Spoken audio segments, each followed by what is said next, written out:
Welcome back sa aking YouTube channel mga trops. Kung bago ka pa lang, please click the subscribe button at notification bell para lagi kang updated sa boxing news. Top rank CEO Bob Arum nag-react patungkol sa pahayag ni Floyd Mayweather Jr. na paglabanin sina Gervonta Tank Davis at Naoya Inoue sa pamamagitan ng catchweight. Sinabi ni Arum na maganda daw ito, ngunit sa ngayon daw ay isa itong kalokohan dahil sa timbang na meron ang dalawang fighters. Si Inoue daw ay lumalaban sa 122 pounds samantalang si Tank ay sa 140 pounds. Pero mga trop, sa isang beses pa lamang lumalaban si Tank sa 140 pound. Ito ay kontra kay Mario Barrios, pero bumalik din ito ng 135 pound division.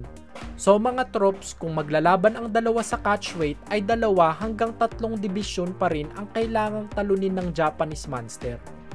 Dagdag pa ni Arum ay magaling si Inoue sa mga kasing laki o sa mga mas malalaki sa kanya ng konti. Ngunit sa mga kaso daw na ito, masasabi natin na size really matters. Kaya nga daw ay merong mga weight division sa boxing.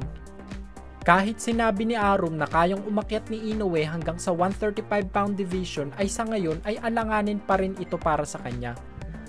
Natanong din si Arum kung anong masasabi niya sa pahayag ni Floyd na naaalala nito ang mga teknik niya na ginagamit ng Japanese Monster. Ayon kay Arum ay hindi niya daw nakikita na parehas ang estilo nila Inoue at Mayweather. Baka lang daw nakikita lang ni Mayweather kung gaano kagaling si Naoya Inoue. Sa kabilang dako naman po tayo, undisputed welterweight champion Terence Bud Crawford.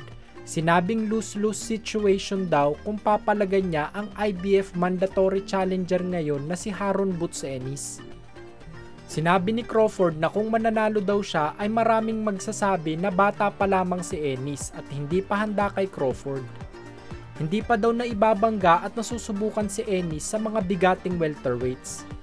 Ito rin ang sinabi ni Tim Bradley noong nakaraan na kailangan munang subukan si Ennis na ibangga sa mga veterano sa dibisyon kagaya ni Keith Thurman.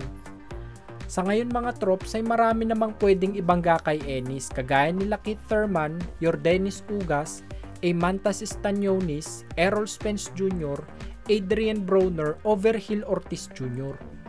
Ang sinusubukan daw ngayon ni Crawford ay maikasa ang laban kontra kay undisputed junior middleweight champion Jermell Charlo dahil ito daw ang pwedeng maging history in the making.